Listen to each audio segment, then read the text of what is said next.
Hey guys, so today I'm going to be looking at more gut feeling stories. So yeah, let's just get right into the video. One time I met a guy in a bar and went home with him. This entire sentence is just, a bad thing waiting to happen. I realized something was wrong after several red flags and ran out of there. Literally ran in my undies away from this man. Cops found me and gave me my things back. They told me I made the right choice to run because they have had women call about him before. Don't want to know what would have happened had I stayed. Oh wait, she posted what the red flags were. He came alone to the bar and immediately walked over to me. He didn't talk to me right away but just hovered in my area till I noticed him. After 2 drinks, he kept asking me to come back home with him because we knew each other. He didn't tell my sister his name or where he lived or any information. When I got to his house, he parked on the side of the road. When I entered his house, it was more like a basement of a house that someone converted. Everything was covered in plastic like straight out of Dexter.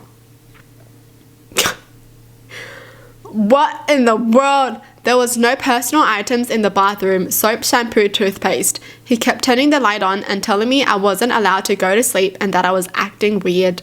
Then when I asked to go home, he flat out told me I wasn't allowed to leave.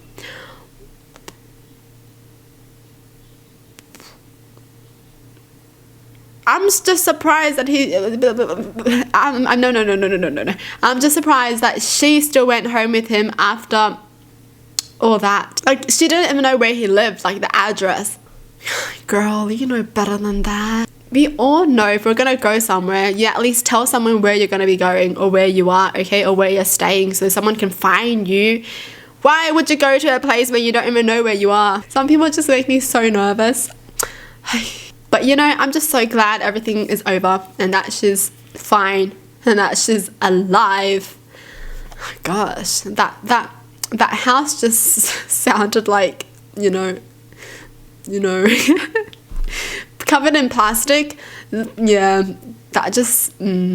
Years ago, my wife and I were driving on the expressway that was under major construction. Traffic had slowed quite a bit and I saw a plume of smoke ahead. As we drew closer, I could see it was the beginning of a barbecue, but the driver was still in the vehicle.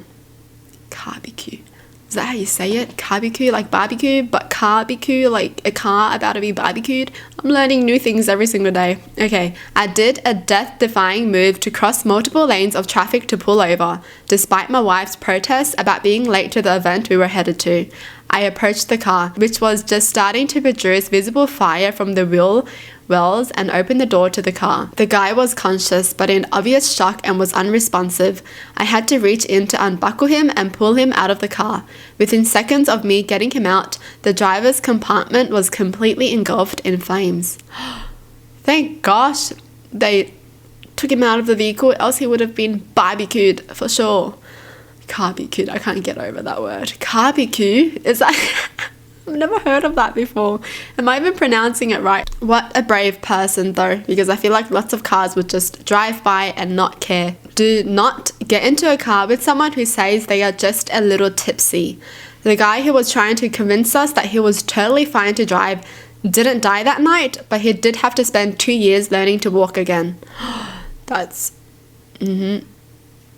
Yes, never get in a car if someone is like too drunk to drive. People always lie about whether they're drunk or not, okay? If they're drunk, they always say, I'm fine.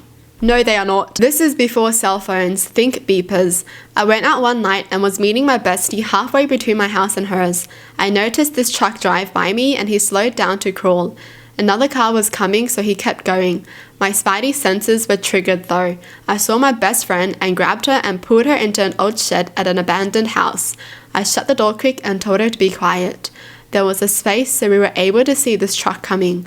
She was whispering rapidly to me, asking what is happening. I told her that I had seen the guy a few minutes before and he made me nervous.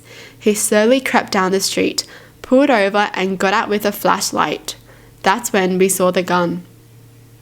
The most terrifying thing, it was only moments but felt like hours. He finally took off, but I was hesitant to leave yet. We stayed there for about 15 to 20 minutes and he came back 4 or 5 times. Finally, we heard our names being called. Her older brother and his best friend had come looking because it typically takes 10 minutes to get from my house to hers. I am convinced that she and I would be both dead if it wasn't for that shed and me trusting my Spidey senses. So what happened? Did they like call the police? Did the police like search for that guy and see what was going on? Because man, I don't want this happening to any other person. Man, I feel like the days before cell phones would be so much scarier. Like, you just can't call anyone for help. You know, you freaking bring your beeper. What the heck is that gonna do? Oh, this number called me. Now I need to go to this payphone and call this number back. When I was younger, I had this white fish named Dovey. One night, I had an extremely vivid dream about waking up the next morning and finding her dead, as well as a very strong urge to wake up. I woke up and went down the hall to check on her. She was lying on the electrical socket near the tank. We always kept the tank a few feet to the side of the sockets and never directly in front of them in case some water splashed out, but I guess she jumped out and landed on one of them. I'm not sure if the small amount of water on her would have been enough to start an electrical fire if it got into the socket, but safe to say I'm glad I woke up when I did. Also, she's alive and only had a minor injury to her side where she landed on the socket. Wow, that's a very specific dream. That's so cute though. I've never had a dream about a fish. Well, I guess it's because that's the pet fish. I mean, I have pet fish too, but I've never had a dream about one of them. Oh wait, have I? I did have a very special fish that I really liked though. It would always come up whenever I would feed it, and it was not scared of being pet. You know, I could literally pet my pet fish. Isn't that cute? I love that fish. And then it disappeared because my dad gave it away. I was so sad. That was the only fish that I actually had like a connection to, because it would always come up to kiss my fingers, you know. I had befriended a very troubled girl when I was 18. She was 2 years younger and had horrible parents, horrible friends, and horrible judgment.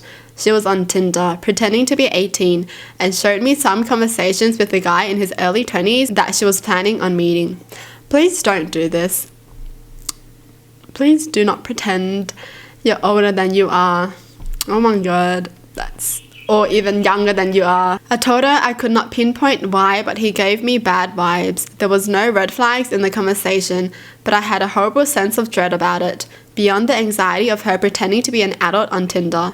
Her nasty little friends ended up convincing her I was jealous, so she went on the date anyway, but took some pepper spray I gave her. I was 100% correct. He followed her to her car after she cut short the very bad and creepy date, grabbed her and she pepper sprayed his ass and drove away. We aren't friends anymore. Had to realize at a certain point that I am not a therapist, but I hope she's made better choices since then. My son has leukemia and is on chemotherapy. He was just off. Looked paler than usual and something just felt odd. Turns out chemo had obliterated his blood so much, it might as well have been mortar and he would have died within days. 2 blood transfusions, 5 days hospital and 2 weeks of chemotherapy and he was on the mend.